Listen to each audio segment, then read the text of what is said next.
Betrayal lawsuits and bankruptcy are destroying Pawn Stars' business.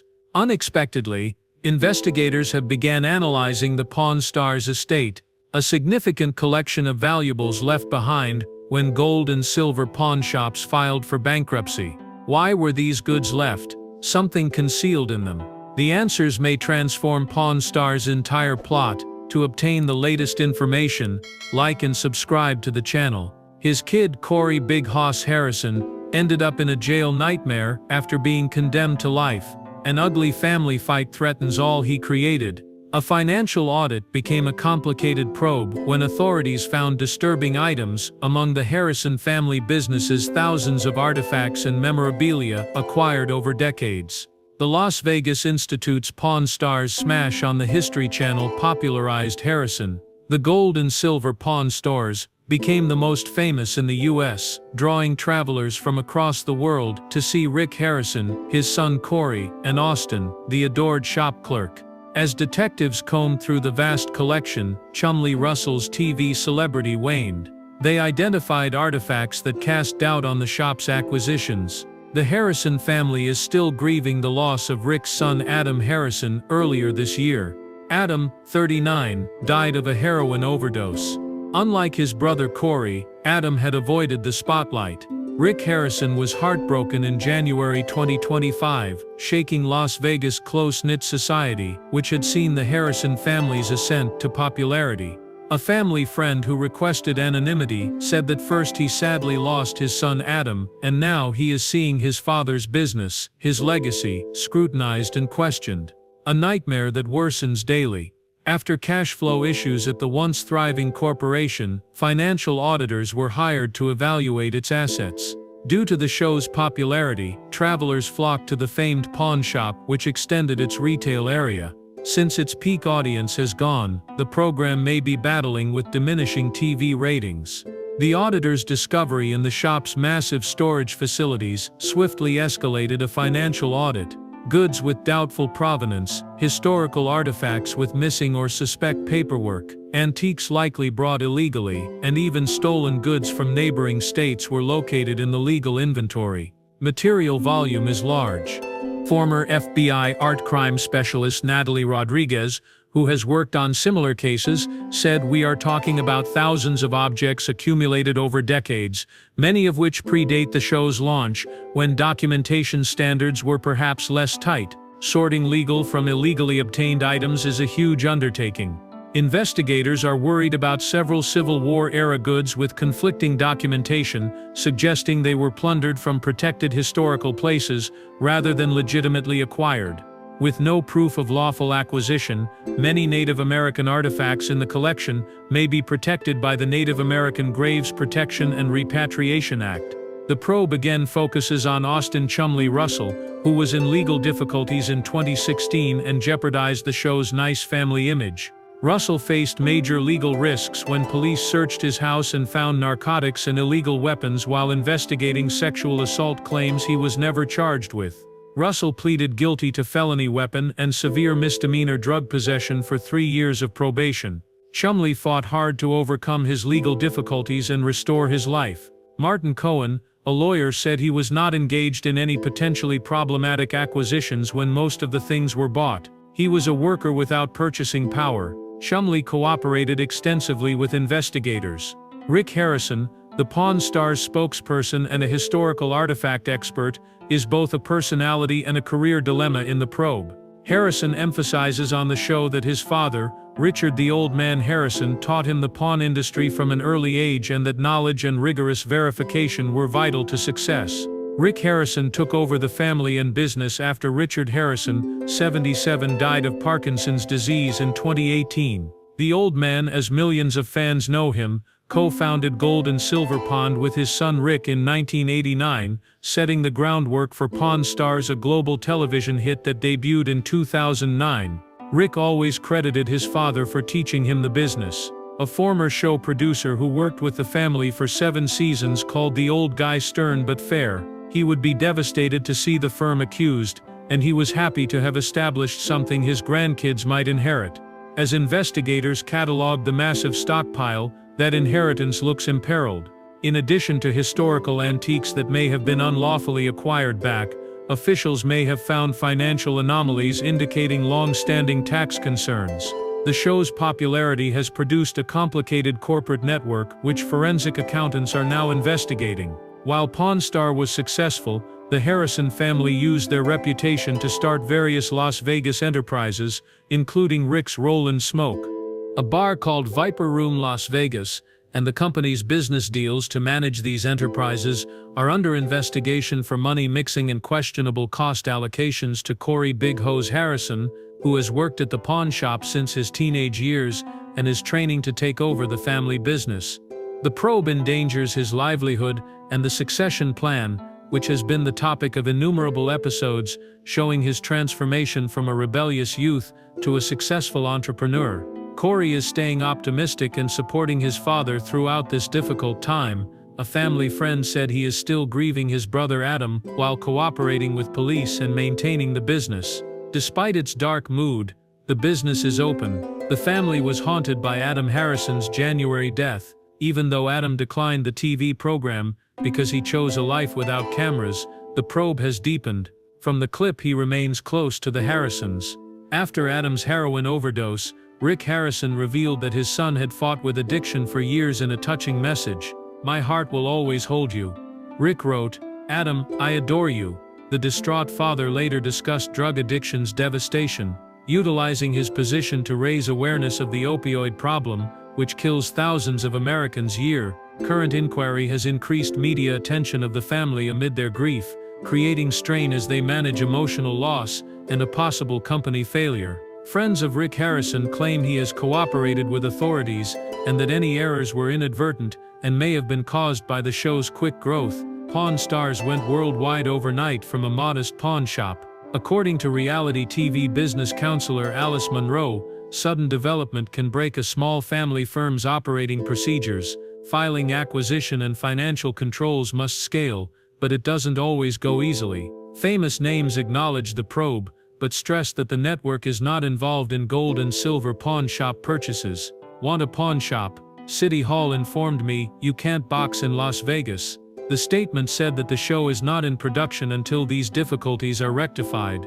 At its peak, the program had over 600 episodes in 22 seasons and was one of the most famous cable TV brands, with several spin-offs and overseas adaptations. Millions watched the Harrisons and Chumley assess strange goods, bargain with colorful vendors, and joke about on Pawn Stars. The show's educational side, with Rick Harrison providing historical background and authentication procedures for artifacts brought into the shop, proved appealing.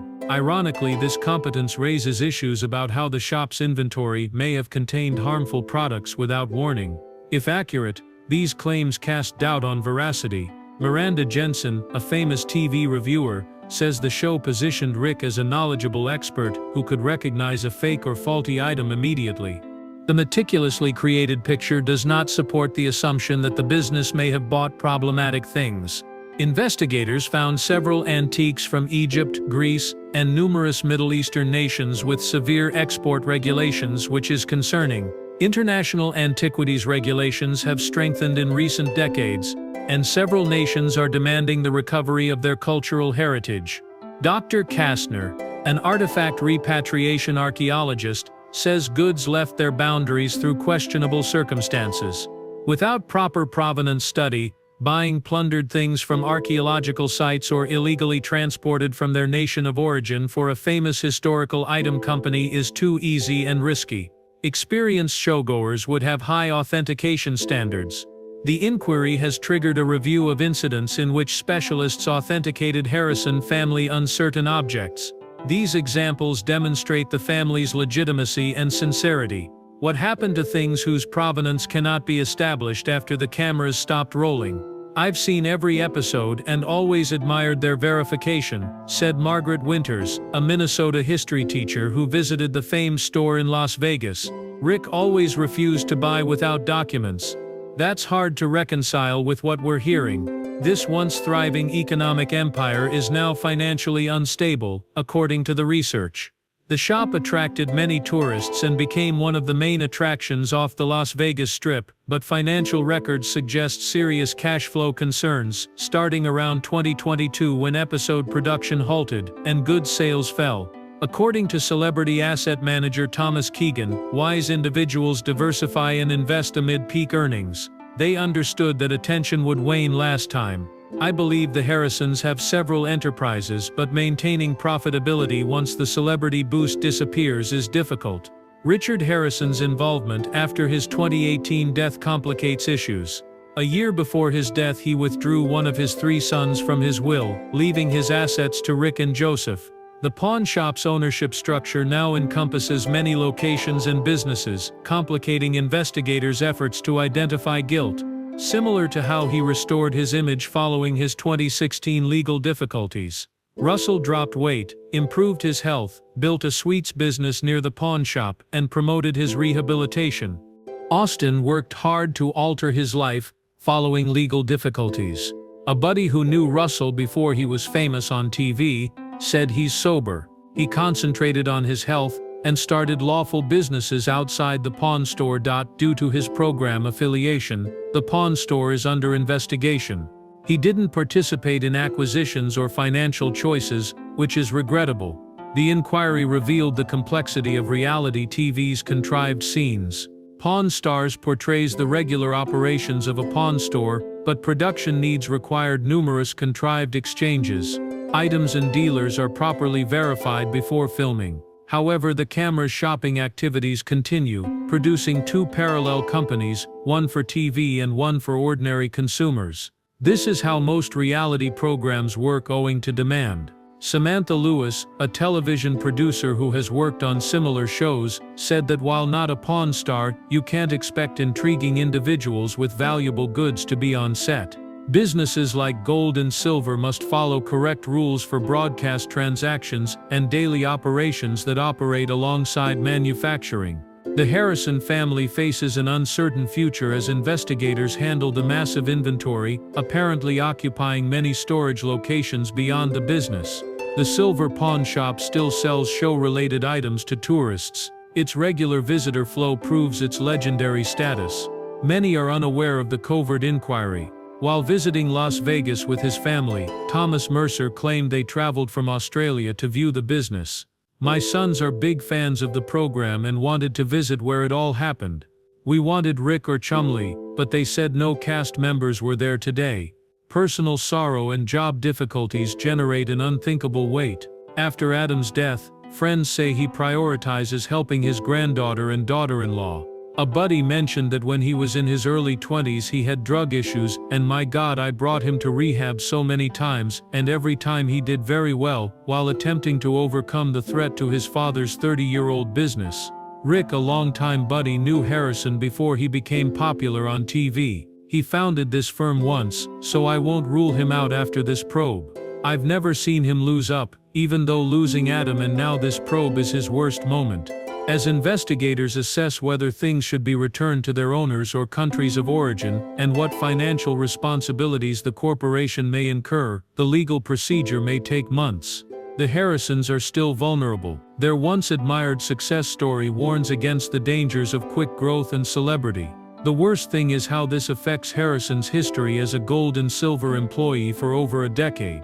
He explained that the old father worked hard to build this firm from beginning to pass on to future generations.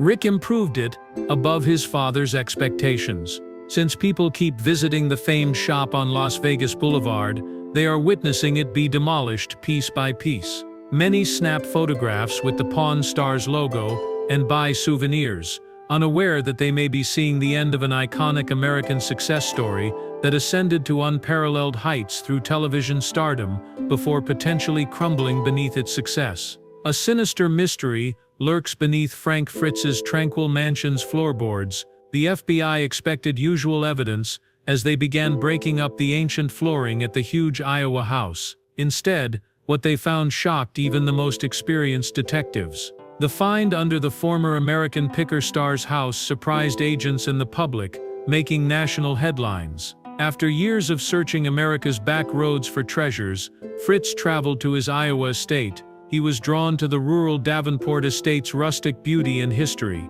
This link led him to buy the old farmhouse in 2013, despite its substantial modifications. Fritz used local craftsmen and restoration experts to turn the decaying building into a collage of Midwestern architecture and personal touches. He lives on 20 acres of rolling farmland a few miles from Davenport with stunning Mississippi River Valley vistas. Fritz called the region amazing after filming many American Pickers episodes there. To stay updated on Frank's house's unexpected findings, like, comment, and subscribe. He told Midwest Living magazine he acquired the property for its privacy. He then hired Davenport architects Thomas Miller and Sarah Johnson of Heritage Restoration to turn the building into his private getaway.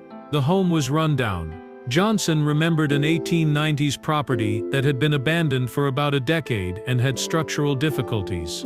Frank immediately realized its potential. Good bones, ideal location. Fritz and his design team didn't want a TV room. Instead, they prioritized authenticity, comfort, and displaying his increasing collection of old bikes and American artifacts. The refurbished home was a mix of farmhouse, rustic lodge, and collector's dream. Miller said it's not specific. It wonderfully captures Frank's personality, simple, real, and story-filled. The rehabilitation prioritized structural integrity to preserve the historic home for another century. The foundation was stabilized and sinking floors fixed before cosmetic work started. Fritz examined the interior's finishing elements like a collector. He wanted a genuine 130-year-old house with modern amenities. Fritz said during a rare house tour that he spent his life looking for patina and history. My house should have felt cherished and lived in for decades. Fritz became reclusive after quitting American Pickers in 2020 and had a stroke in 2022. His large Iowa estate protected him from public attention and health difficulties. Though neighbors saw the former TV celebrity seldom, the lights moved through the property at unusual hours. Unmarked vehicles periodically visited his home to deliver his growing collection of vintage bikes and antiquities. Fritz's health difficulties are well known. His stroke recovery took months, including learning to walk and regaining independence. He made tremendous improvement, but acquaintances noted he had withdrawn from his prior social connections. Visitors are no longer allowed on his estate, which was formerly used for charitable activities. Security cameras and a gated fence surrounded the estate. Fritz had a few close acquaintances despite living alone. James Kenworth, a motorbike restoration partner, got concerned in early 2025 when Fritz stopped answering calls and mails. Kenworth requested a property welfare check from local authorities after weeks with no contact. On March 5, 2025, Scott County Sheriff's Department deputies found Fritz's home in disarray. The home seemed unmoved from the outside, but persistent knocks were ignored. Mail was in the mailbox, and Fritz's cars were still there. Police entered Fritz's home after trying to call him. They entered the home and found it surprisingly quiet and Fritz free. His wallet and keys were on a table by the door, and a half-filled coffee cup was on the kitchen counter. Though nothing valuable was gone, the residence seemed abandoned. Local officials called the Quad City FBI field office about the bizarre situation. Due to Fritz's prominence and peculiar circumstances, federal investigators came within hours to help investigate. Despite agents' observations that some parts of the main home had been remodeled, initial examinations found nothing odd. The library's new hardwood flooring last year was notable. Fritz is renowned for preferring original materials, thus this was unexpected. FBI agent Meredith Carver hired forensic specialists to inspect the premises. Investigators made a crucial discovery after 3 days of missing Fritz. Thermal imaging found temperature variations beneath portions of the newly installed hardwood, indicating a void or space underneath that didn't match basement locations. The library's floor pattern had subtle discrepancies. FBI experts meticulously removed the library's wooden boards on March 9, 2025, hoping to discover a secure room or storage place. However, what they found shocked even experienced agents. A ladder led to a 15-square-foot secret area under the floor. This room was soundproof to avoid discovery. What they uncovered in the concealed area stunned investigators. They found hundreds of perfectly ordered leather-bound diaries with dates, thousands of documents, some decades old, and many ancient file cabinets instead of antiques or precious goods, as Fritz usually collects. The most surprising discovery was a wall covered in images and newspaper clippings tied by red rope, indicating a long-term inquiry. Agent Carver sealed the scene and secured the premises within hours. Document analysts and behavioral scientists from the FBI's Quantico headquarters flew in. One of the agency's strangest investigations began with their arrival. FBI investigators discovered an astonishing photo while examining the secret compartment. Fritz's 30-year writings revealed his secret preoccupation with solving Midwest unsolved crimes from the 1970s. Fritz's notebook writings began after a boyhood buddy disappeared in his teens.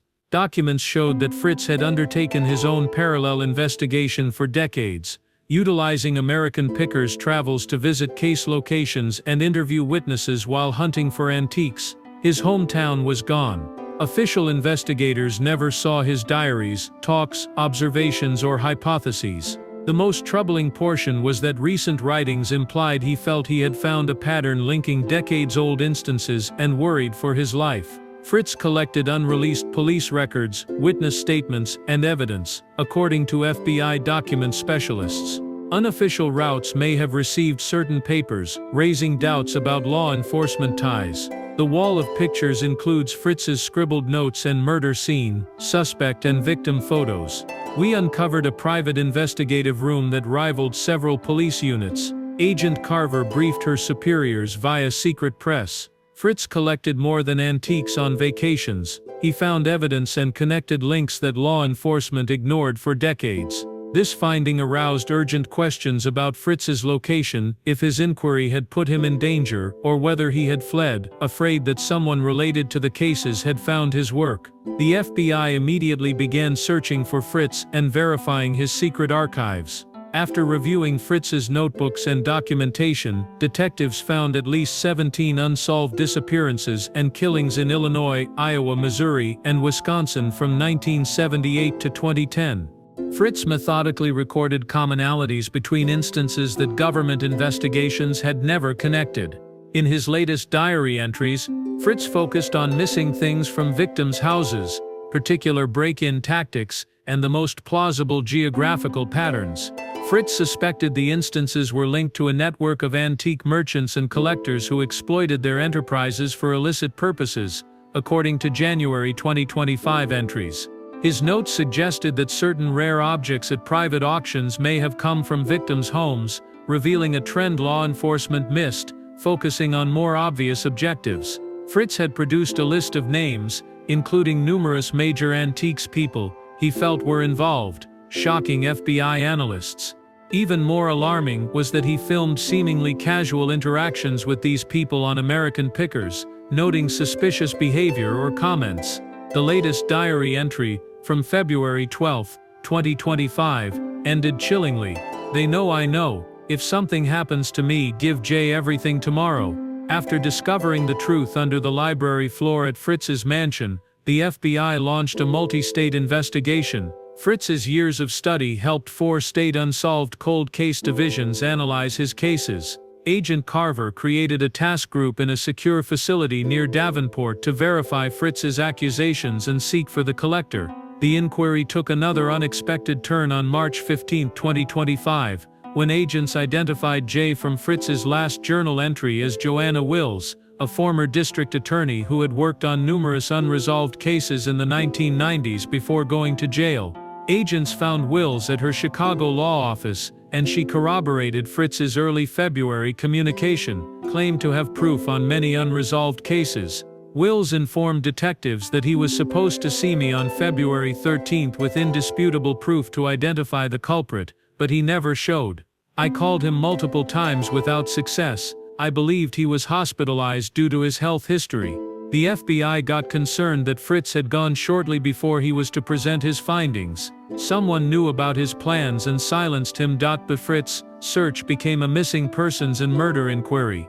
On March 22, 2025, roughly 3 weeks after Fritz's abduction, the inquiry achieved its first important breakthrough. Fritz's cell phone's location data before it went offline on February 12 led detectives to a remote region of woods along the Mississippi River, 30 miles from Fritz's home, in an open field accessible only by a short dirt road. Investigators found Fritz's SUV camouflaged. The truck looked to have been hidden by trees and bushes to avoid aerial notice. A packed luggage, extra diaries and a laptop were located inside, but Fritz and any signs of violence or struggle were not. The laptop gave quick intelligence. Fritz encrypted his study backups and video explanations of his conclusions. Fritz looked uneasy in the February 12th video, often looking over his shoulder. "Something's wrong if you're watching. I've tracked these folks for 30 years," he says on the recording, connecting hidden dots. "Maybe I won't make it to Joanna tomorrow to give up everything. They're observing my home.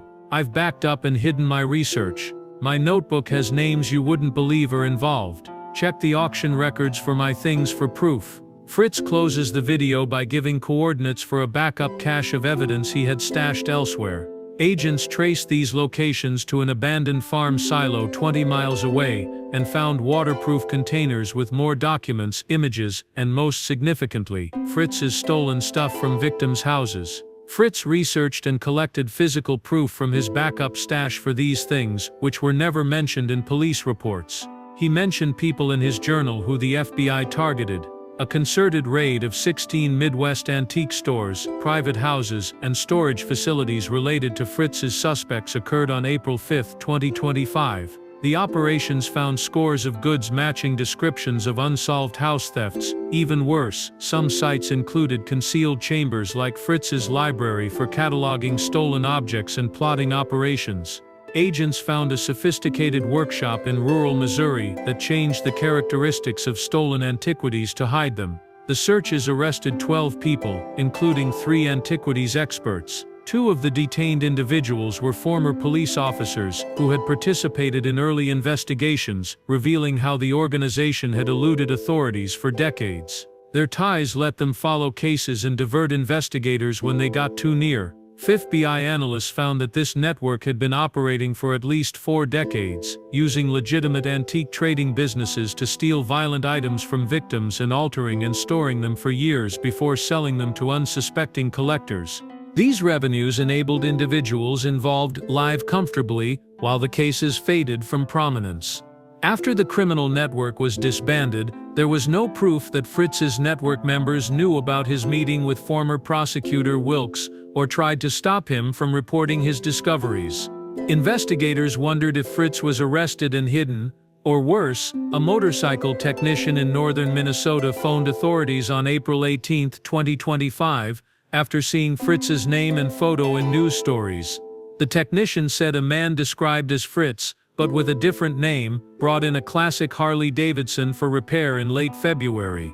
The technician said the customer paid cash, sounded concerned, and asked not to take motorbike photographs. He said he would stay in a remote hut for a long time, and had bought provisions. He instructed the technician to install a concealed motorbike compartment, which was extremely noticeable. The mechanic's unique request prompted FBI officers to instantly search remote properties, matching his description. After 3 days of hunting, they found a little hut on a narrow track with a tarp-covered motorbike. After cautiously surrounding the home, the agents announced their presence. Frank came from the cabin. Fritz is practically unrecognizable, losing weight, growing a beard, and dyeing his hair. Fritz said, "Did you locate what I placed on the floor?" as the agents introduced themselves. After being guaranteed that his research was found and being analyzed, did he go public and accompany the agents? Fritz told the FBI everything after being jailed. After his boyhood buddy disappeared in the late 1970s, he began an unofficial inquiry for decades. He used his time at American Pickers to gather information, visit murder sites, and create law enforcement missed connections. "I never wanted to be an amateur investigator," Fritz told the news conference. "Once I noticed trends I couldn't ignore, I realized these weren't random crimes. The antique trade, which I know well, measured, organized and linked them." Fritz got concerned when he saw objects at private auctions that matched descriptions of unsolved thefts. As his knowledge developed, he began noting case parallels and market movement of certain commodities. His antiquities knowledge helped him to spot changes made to hide origins. Most chillingly, Fritz confessed that he had met numerous network members throughout his American Pickers tenure and featured several of their real enterprises. He exploited these interactions to acquire information undercover. Fritz told police he was an ardent collector. The tipping point was last year. I spotted a rare ornate art clock at a Chicago private auction that I knew had been seized from a Wisconsin residence where the owner was killed in 1996. I noticed the unusual mechanism when I casually asked about the modified clock. I learned everything from the seller's reaction. They recognized me and disliked my inquiries. Fritz detected monitoring on his property in the weeks that followed, strange automobiles parked outside his house, and he received odd-hour hang-up calls. Seeing danger, he established a hidden chamber under the library floor to secure his research in 2025, and called former prosecutor Wilkes. Fritz said, "I knew they wouldn't stop at threatening me. They've killed to defend their activities. Someone was trying to circumvent my security the night before my appointment with Joanna. I implemented my backup plan then. Pretend to be at home while sneaking away through a basement tunnel I made, faking my disappearance, storing evidence in several places, and going north with cash and supplies." Fritz's remarkable tale and proof led to one of the Midwest's greatest breakthroughs. In June 2025, the FBI accused 23 criminal network members with theft, burglary, murder, and obstruction of justice. Prosecutors claimed the organization committed 11 killings and scores of large crimes over 4 decades. The secret area under Fritz's library became legendary in law enforcement for one man's desire to solve cases abandoned by official channels.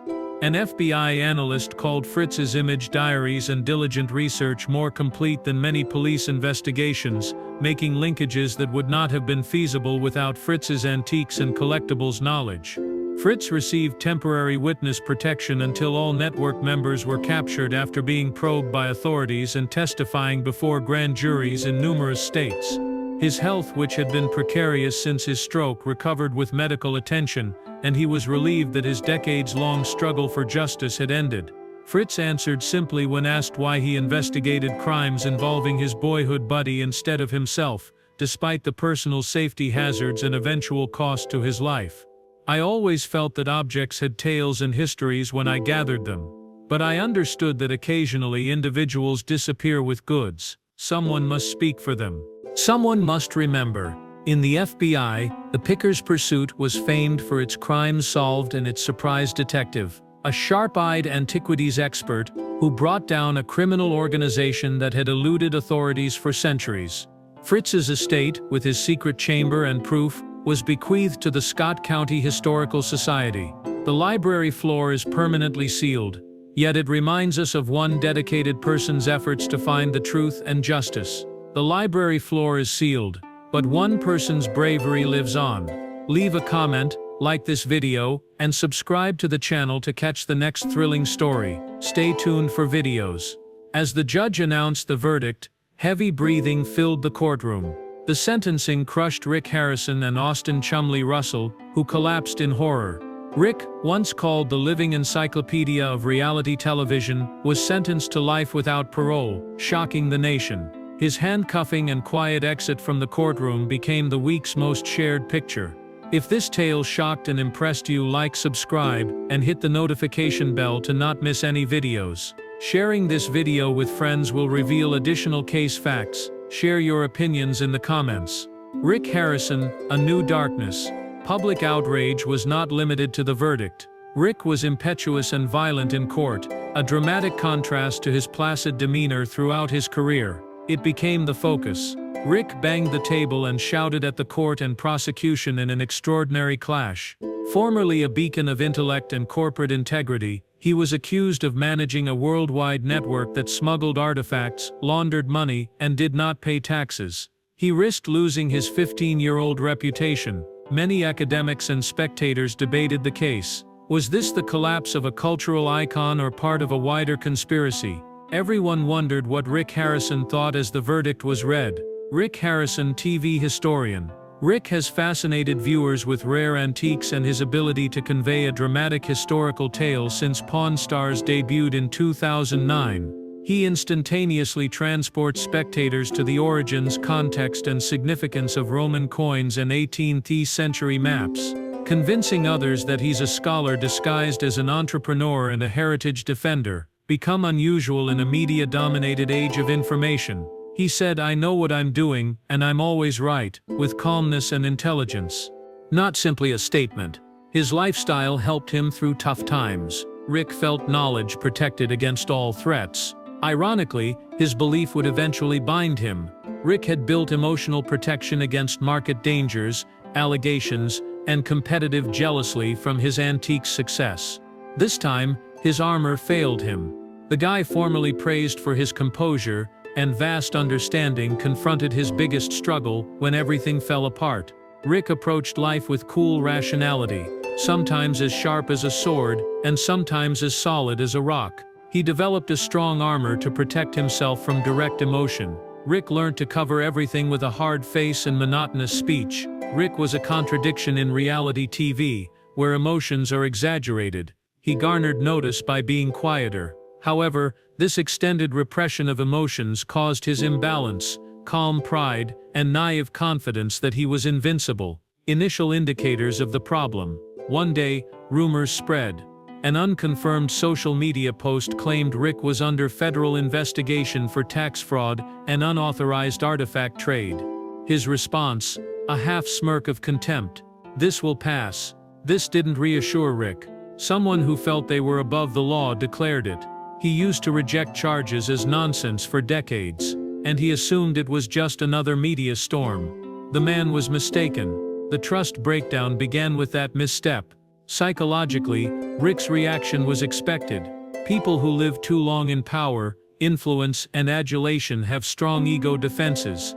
They see the world as a problem they constantly solve. They ignore others' changing gazes, reporters' cautious questioning, and mounting uncertainty. Same with Rick. He didn't respond when the investigation became obvious. No news conference, legal defense, or explanation. Many termed this quiet calmness. But psychologically, it was emotional paralysis, a frequent feature among individuals unwilling to face the collapse of their worldview. Rick no longer used tranquility. He used it as a defense to ignore the danger. Ironically, his prior accomplishments blinded him to his weaknesses. The guy who confidently handled every deal now faced an unimaginable verdict. Rick had two competing thoughts. One clung to the idea that he was innocent or misunderstood, while the other silently